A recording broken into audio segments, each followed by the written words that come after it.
is entrepreneurship the best option for creative individuals? Now, I want to give a little bit of context to this. The reason I was asking this question is because I have recently made the transition from being completely self-employed entrepreneur to I'm an in-house creative at a place. So my mindset, when you're creative, you kind of go your whole time like, this is the only way to do it. You know what I mean? You only have to hustle. You only have to do the entrepreneurship thing. There's ways to hustle within, jobs and doing side hustle and all that. So I kind of want to dive into that, but I want to know y'all's personal takes on this subject. Is entrepreneurship, the only way to grow as a creative? I mean, I can speak for one. I'm not paying my bills and supporting my wife and my dogs and my cat and my turtle with a sole creative entrepreneurial role. I'm gonna be honest with y'all. Yeah. But I also think that we limit ourselves imagining that entrepreneurship is the only route for creatives. I think it is a route if that's your goal.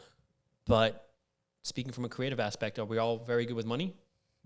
A lot of creatives aren't. Are we all good with organization? A lot of creatives aren't. And so look to Hollywood, right? Creatives are usually the actors. They're the directors. They're all these things, but they work within a company. They work within an org that has a not creative perspective, but a more business aspect in mind behind it to facilitate their creative vision. And that's how it was. I mean, if you look at Roman times even, I want to go historic on you, you had the people funding money behind it, right? You look at even Leonardo da Vinci, you look at the Renaissance, you had the churches and the people with money in the banks funding these artists to make their work. Right. So really, yeah, they were entrepreneurs, but they were working on their own stuff. And they were funded by people that had business mindsets. They weren't really entrepreneurs. They were just creatives. So I think that creatives 100% don't need to be entrepreneurial.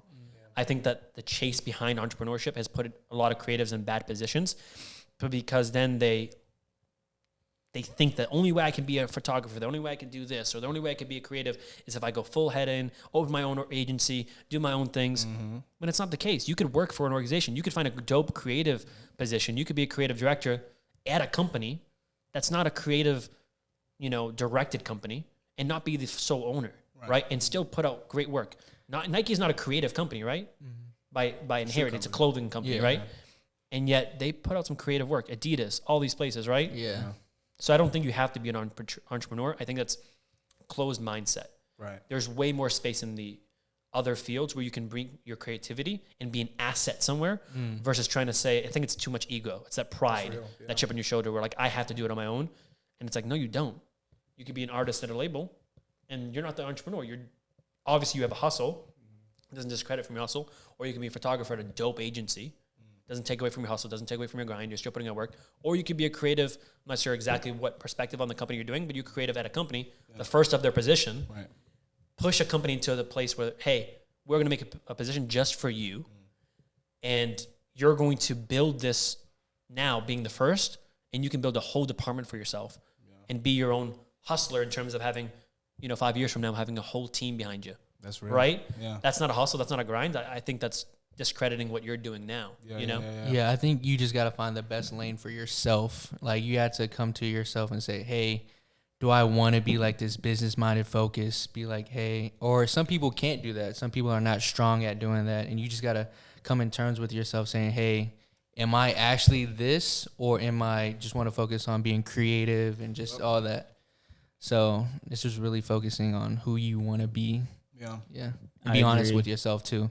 I agree with everything they said, but and don't be afraid to work with people also, because a lot of times people think, oh, I can just do it alone, and I'm the lone wolf or whatever, which is cool. Some people have the talent and ability to do everything on their own, but if you have someone in your circle who's able to help you to get to a spot where I guess you can succeed in a better way and be more creative, definitely go for that, because working with people honestly helps you get to that place as well. So, and plus too, at the end of the day, you cannot do it by yourself. Especially in this day and age, you cannot do it by yourself. Collaboration's so key, and I think that people forget that, or they think they have to not collaborate because it's to prove themselves, or to prove themselves. Right? They're like, man, it's a chip on the shoulder. It's that that ego where it's like, man, if I work with tags, I'm losing who I am. No, you're not, bro. That's where you get to work off each other, feed off each other, and do more together, right? And none of these groups that are doing big things. Hollywood, there's crews. You know what I mean? Yeah, like bro. Nike is a full team, not just one team. Teams of contracted teams. Like, you know what I mean? So it's like, not only is it you and that little team, you're also contracting a lighting guy. You know what I mean? Like, but one of the things, you know, for me personally, what I've been kind of going through has been like, as I've been transitioning into this role. So for those of you who don't follow me on Instagram because you suck, basically, long story short, you know, it's just facts. What I did is I've been completely self-employed and self-sufficient since January, like officially, like LLC, you know what I mean? Killing it. Nothing crazy, you know what I mean? Clearly, but nothing crazy, but enough to, you know, pay my bills, take care of my wife, take care of my little dog, you know what I mean? Get new equipment. But it got to a place where I was like, you know, I'm owning this agency at 23 years old, and I realized I haven't even worked at one, like at a decent one. You know what I mean? Like at one that like matters. And so I was like, dang, you know what? How am I going to think that I can build something if I don't even have a blueprint for it? Like the only blueprint I have was a church. Like that ain't the best blueprint to build something, you know what I mean? No facts. So, you know, that's kind of been what I've been walking through, is just learning that. And one really good depiction of that, and kind of this contrast between the entrepreneur and then the person who allows himself to work with somebody, is Joe Budden versus Charlamagne the God. You know, I'm sure we all know who Joe Budden is. We all know who Charla is. Egos clashing. No facts. Bro. But I mean, it's the dichotomy of, you know, one guy who wants to do it all by himself and thinks that he's too good to work with any organization, and another guy who's found a way to finesse every organization into building his vision. And I'm sure he's not even trying to finesse. I'm sure he's literally just wanting to collab. But, you know, there's a different level of leadership when you're actually leading as opposed to leading yourself and like two people. You know what I mean? I think there's the selfish person, and then there's a leader. People think that you're a leader because you don't need other people. That's not the case. A leader understands. I mean, you know, from our podcast, but I worked at Tesla, right? Elon Musk says himself, I didn't go to Harvard. I don't know how to build a rocket ship. I don't know this, but I hire the people that went to Harvard to build it. And talk to any actual boss, not someone who says, oh, I'm a boss in their bio, but an actual boss. And they say, I don't know how the hell my workers do these things. Facts. But I get the right people to do it. Yeah. You know, and I get the right people together. So I get someone who knows how to build SpaceX, for example, right? With Elon. You get someone who knows how to do this part, and this part. Cool. Let's put it all together. Sweet. Now we have a rocket ship that can go to space. I don't need to know how to do everything, right? Imagine if Elon was like, no, I'm going to do it on my own. He would never be where he's at. He's building a freaking robot now. You know, like he's a mad scientist, like you need to to that chill level. with that, though. You know, iRobot all over again. But when Will Smith posted that, I died. That's the first thing that came to mind. I was like, oh, yeah, iRobot, 100%. But like, you don't get that type of level of influence if you don't collaborate and you don't bring other people. And I think, especially in the creative field, I think I must sound like my mom, the work at the enemy, right? But it's counterculture. Yeah. It doesn't help the culture. It doesn't help the creative community by having an ego, being too prideful to work with other people, to admit, hey, bro, I don't know how to draw. You know how to draw? Sweet. I have a merch idea that we're going to draw this. This is my vision. Can you help me make it reality? And let's split the diff. Yeah. Like, what's your work? What's my work? Cool. Let's make a collaboration together versus like, I'm going to learn how to draw. No, bro, I'm never going to learn how to draw. That's just my thing. You know, like, that's not my thing. I'm going to learn how to do other things and focus on my craft. I might get some from you, which is dope. But when I need to draw, like, I'm going to call you. When I need a photographer, I'm going to call you. When I need music, I'm never going to learn how to rap. This is not going to happen. Just not going to happen. But if I need an artist, you know, you know what I'm saying? Like, it would be ignorant of me to be like, man, I need a dope beat for my podcast. I'm going to do it myself. Hell no. I'm going to get someone who does it, right? And work together and collaborate. That's like the idea. Yeah. If I need a plumber, I get a plumber. I'm not going to do it myself. And it's so much easier too. That's the definition of a leader, you know? Because it's like, you can't do it alone. If you're a leader, you have to lead someone, you know? You have to have people around you. So it doesn't make sense if you try to do it all by yourself, you know? That's just someone who's just egotistical. Like, if you guys ever play sports, right? Who's the leader? Not the ball hog. Not the coach's kid either. No. My bad. This is my past trauma. Yeah, I was about to say, you had some You experience wanna or talk what? about Between church and PKs. Between church PKs, pastor kids, and coaches Hey. kids. PKs and CKs, bro. Bro. Hey, I'm my here for God, you. dude. You want to talk about it? Oh my gosh. I'm not sure which. I honestly think PKs are worse than CKs, but still.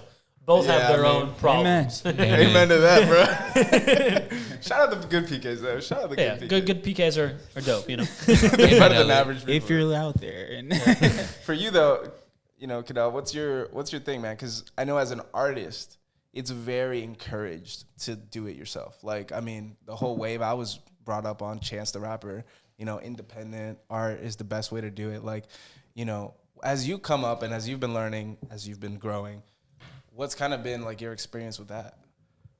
Well, honestly, I didn't know what I was doing when I first started doing music. It was all kind of learn as you go. But you know, I look back on it when I was trying to do everything myself, and I was like, dang, what was I doing? You know, like my content wasn't the best, my songs weren't mixed how I wanted them to be, and looking back on it, it's like, dang, I could have really like reached out to this person and that person, and now thankfully I'm able to like have people like yourself and people who are able to like help me. And you know, you just have to like humble yourself, because a lot of artists, they just, I don't know, not all, but some of them just have that ego, like that ego that gets in the way of them like succeeding, and they don't want to work with anybody, or they just don't want to take like advice, or you know, just be teachable. But for me, I'm trying to like learn and try to be humble and, you know, continue to grow as an artist, as well as like just work with as many people as I can to help me get to that point. So that's what I've been learning on the way. That's real. Student mentality is key, I think, there. Yeah. Like, I think there's a saying, I'm going to butcher it, but you're in a dark room, you can't see, right? But you want to get up this ladder or the staircase to the goal, right? To success, let's say. And every time someone steps on it, it lights up. Now, a lot of times people are like, well, I'm not going to look at the other person's steps to get up there. Why, bro? Yeah. If you see a staircase and it's dark and you see some staircase lights up, cool. The only obligation that you have as an artist is to learn from the people that came before you, not try to do it on your own, and now take those steps so now you can go further. It's like the same thing when they say stepping on the, or standing on the shoulders of giants, right? I don't take away from, like, bro, I'm Brazilian American. Do you think I want to start from how Latinos were treated in America like 60 years ago? Hell no. I'm stepping on their shoulders. They did that for me. I'm not going to be like, man, I got to do it all on my own. I'm going to come here on a boat and do it on my own. No, It's bro. selfish. It's a selfish thing. It is so selfish. It's discrediting what my mother did, what my grandmother did, what you know, what past artists did. I mean, the fact that hip hop is #1 music is years in the making. Outkast had the first top 1 album, and since then it's been forever. And only like 2 years ago did hip hop become the most popular music. It was rock forever, right? Crazy. Imagine you're like, nah, I'm not going to use that to my own advantage. You'd be stupid, and you'd be discrediting the work of people who came before you, like especially in the hip hop Christian aspect, right? Imagine you're like, no, I'm not going to credit Lecrae and these people that broke the way for us. Forget Lecrae. No, I'm playing. like them or not, they did I something love you, for Lecrae, you. if you're listening. Yeah. Lecrae, if you're I'm a listening, big beats it fan. up. If you're listening to Hustle Culture, post that DM you me want on to. Beach Instagram. Records, hit my man Yeah, up. can you share and post that you listen to this too? Yeah. Please notice me. I'm going to post this on TikTok and I'm going to be like your biggest hater.